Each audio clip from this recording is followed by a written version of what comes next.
Okay, so the next one is, I was going to say it's something really important, but they're all important. Of course they are.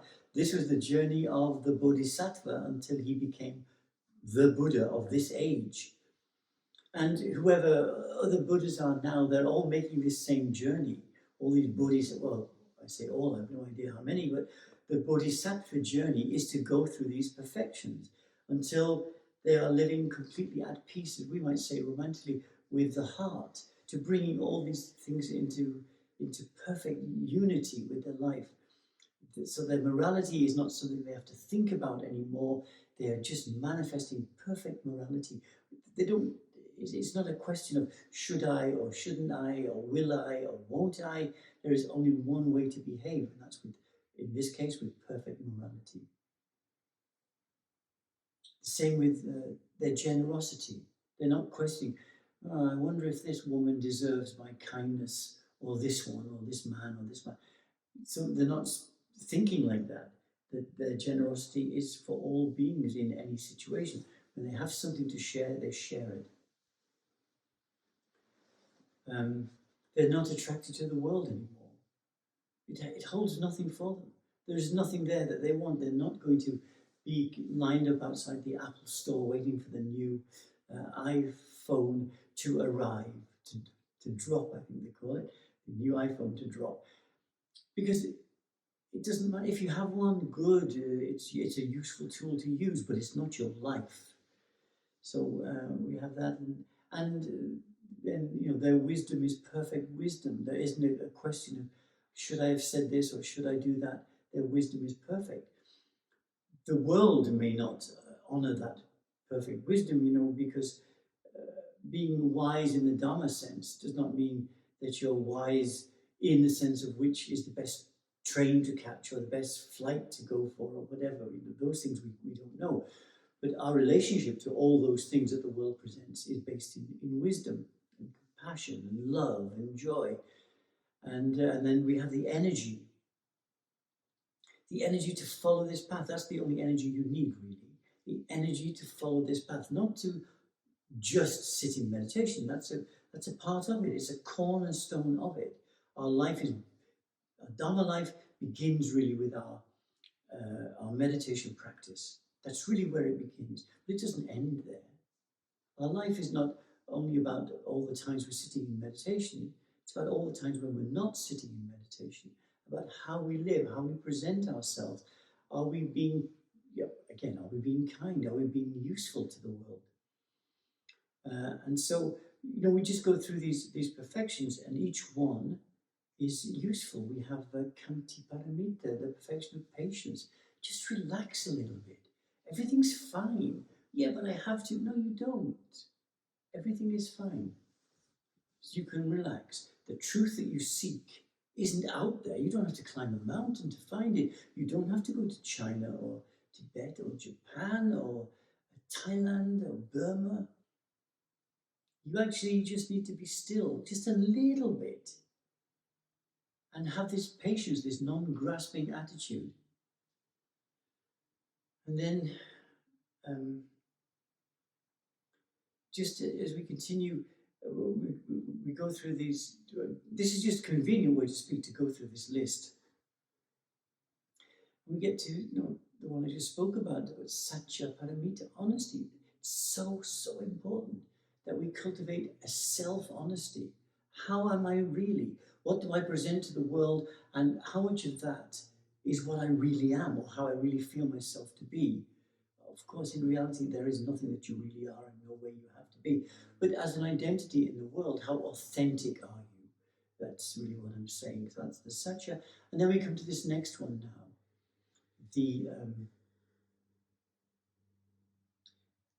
Again, I was going to say right at the beginning, this is so important, but they're all so important.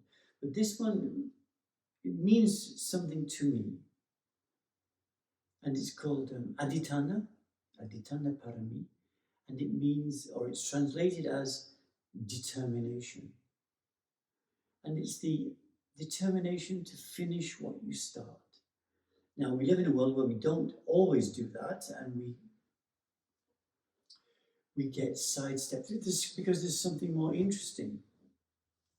We have sound bites of things on the social media and on the television, through the internet, because a sound bite, a small sentence or phrase, you can absorb in 3 or 4 seconds, whereas to read something, to try to understand what's being said, takes a lot of discipline, and people get bored very quickly. And I hear that because I post every day, and some of them are quite long. And I've had people, leave a message. Well, this is too long to read. Really, what are you doing in your life where you can't read for 3 minutes? I'm not even sure it's 3 minutes. It's not pages of stuff. So what we want is, and it's the same with our Dharma often, that we want these quick fixes. So just don't give me the details, just give me the broad outline. Well, life is in the detail, and Dharma is most certainly in the detail. If you don't understand karma, you're going to be going round and round and round. And it doesn't matter what you think you know, you're going to be going round and round. Now, I told you when we did the karma seminar, I told you at the very first evening the story of the man who was reborn for 500 lifetimes as a fox, if you remember that. And in the evening, he could take human form and go and visit a master and hear a Dharma talk.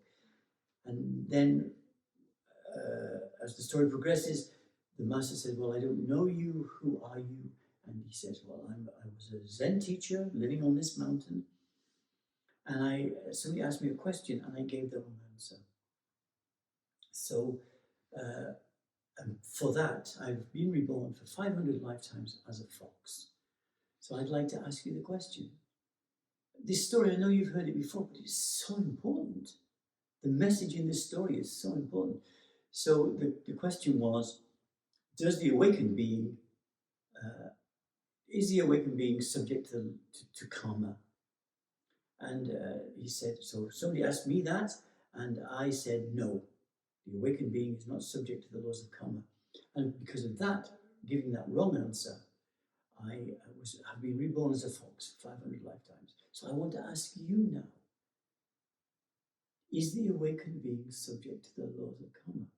And the answer is, and you may not understand the answer, but that's not the point of this, the awakened being is one with the laws of karma.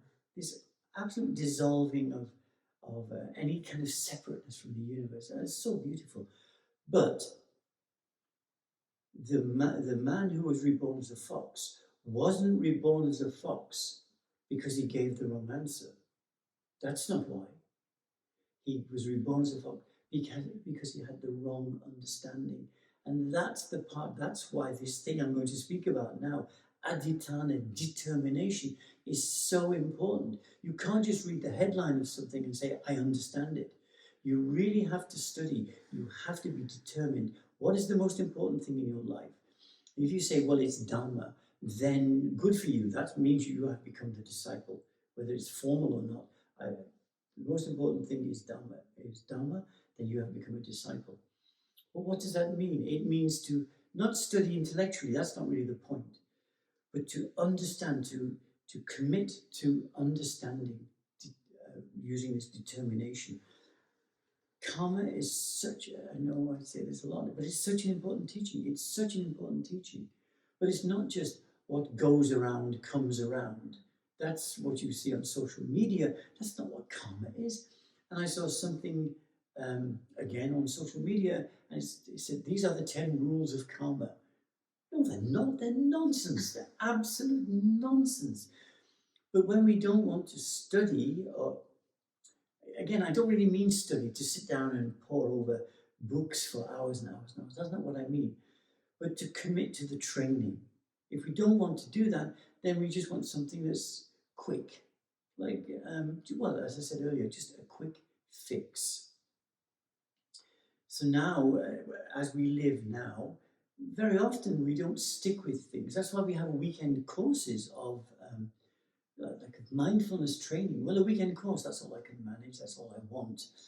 And then you become a teacher of it. Well, you can't learn very much in a weekend, or even 3 weekends. You can't learn very much. And when we come to the idea of discipleship, it's a lifetime commitment. It's not, I'm doing this to become the teacher, which I spoke about earlier. I'm doing this to become the teacher. I'm just doing this because I want to be free. I want to be free from my suffering or my unhappiness or my struggle with life. That's why I'm doing it. For me, when I was beginning this Dharma life, when I was really started when I was about 16, but what I wanted was to be free from my fear. I had this tremendous fear that the world would end in a nuclear holocaust, and it wasn't only me, it did seem to be quite realistic. And I just thought, I don't want to be a victim to this anymore, and so I had to figure out a way not to be a victim. And the only alternatives I could come up with was I have to bring world peace between Russia and America. It didn't seem realistic for a 16-year-old schoolboy. Or I have to become enlightened. I didn't know what enlightenment was, but I figured the Buddha would not be afraid of this, so that's what I had to do. And then 2 years later, I began what I now would call my Dharma life.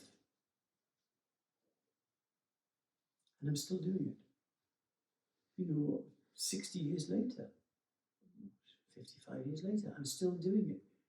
There is a commitment to it. If you want to be good at something, you have to commit to it. Adhitthana means commitment. It means I'm starting this and I'm going to finish it.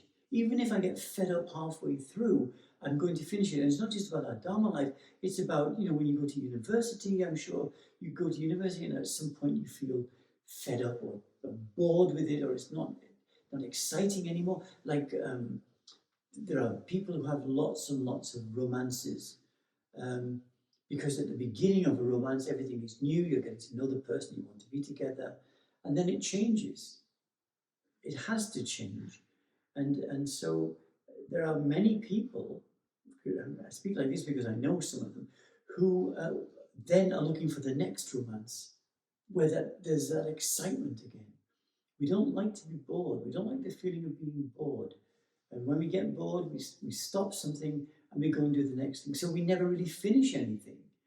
We don't finish a book because, the exciting part's finished. We don't finish a movie because the exciting part's finished. Oh, it's the romantic stuff. No, I don't want to watch it. And we don't,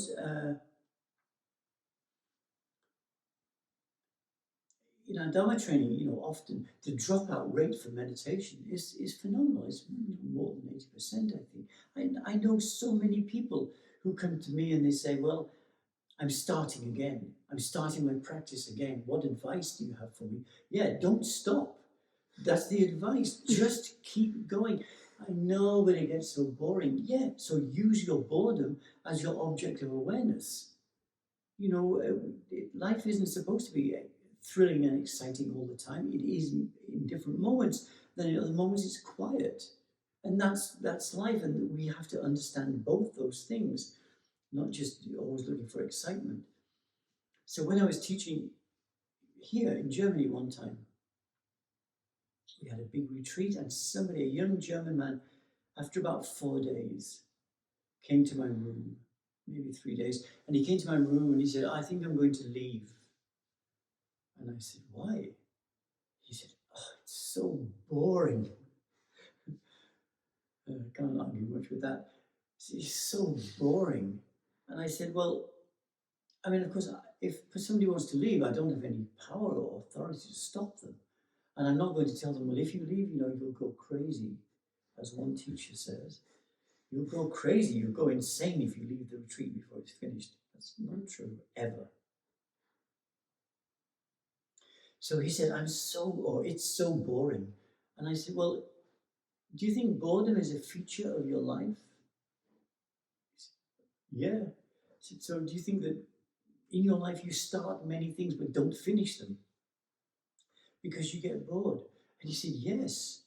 I said, okay, then maybe you could sit with this boredom and it will change, and then you will take something new into your life. And he said, that's a really good idea. And now he's excited and almost running back to the Dharma hall and sitting with boredom. Of course, in that moment it wasn't boredom anymore. He had something exciting to look at. But at the end of the retreat, he came and said, I really want to thank you because you showed me something that I didn't know. That subject to boredom, to stopping things part way through, to not finishing what I start. So Adhitthana means to complete what we started. That's what it means. I mean, of course, there are some things that just don't work. And so, well, I'm not going to do this anymore. You can do that with a level of wisdom and understanding. But in our Dharma practice, we have to sit with what the mind presents. And the different aspects of the mind are, boredom and ill will for others and joyful things and all the myriad of things that make up your life. That's what we sit with. But then we come to the question, if you're thinking about your Dhamma path, what is the goal? When do you think it will be ended? What are you doing this for? And I already said today that, we don't have enlightenment as, in fact, we don't have that. We can speak about being free from our suffering. So what is your goal in your practice? It is to be free from my suffering. For me, it was to be free from my fear, which of course is the same thing. And in Theravada tradition, if you want to ask someone if they are enlightened, that's very bad manners to say, "Oi, are you enlightened?" And what's even worse is, "I'm enlightened." That's 100 times worse. But it's disrespectful to say, "Are you enlightened?" To go to your teacher and say, "Are you enlightened?"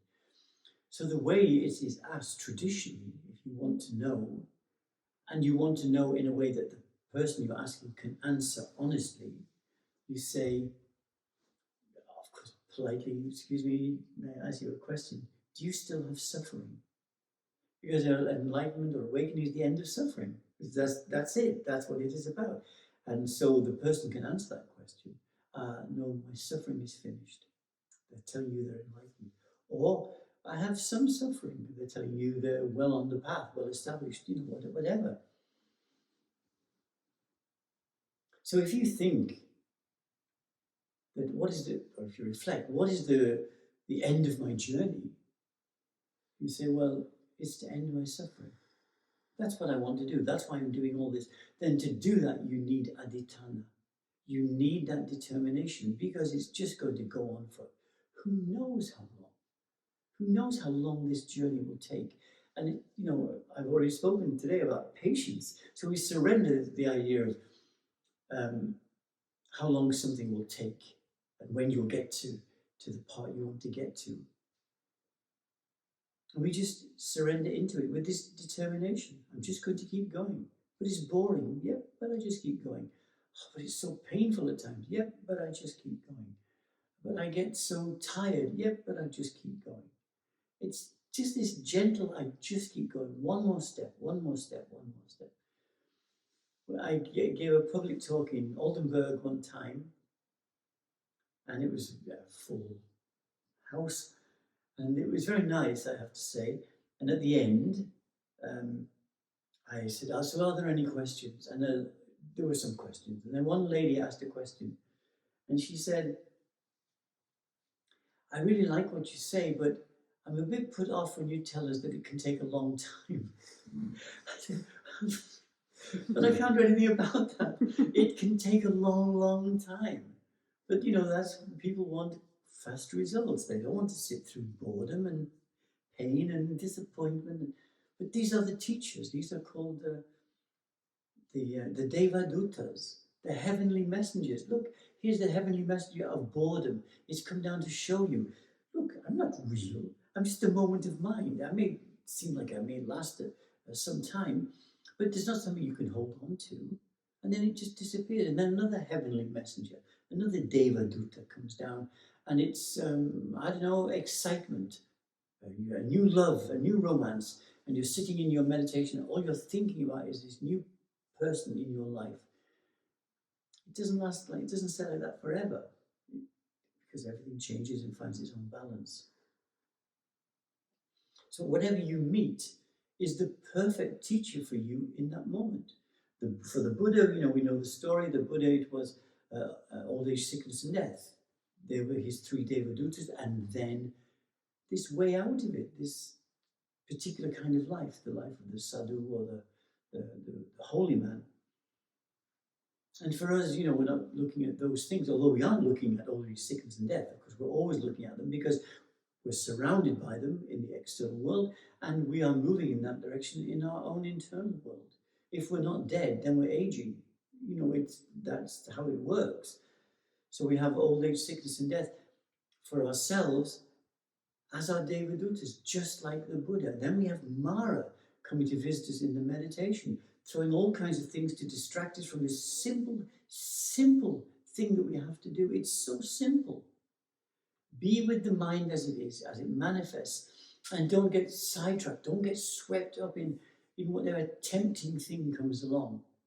The moment you notice it, again, just be aware of it and bring your attention back to your breath or back to your sensations or back to something neutral.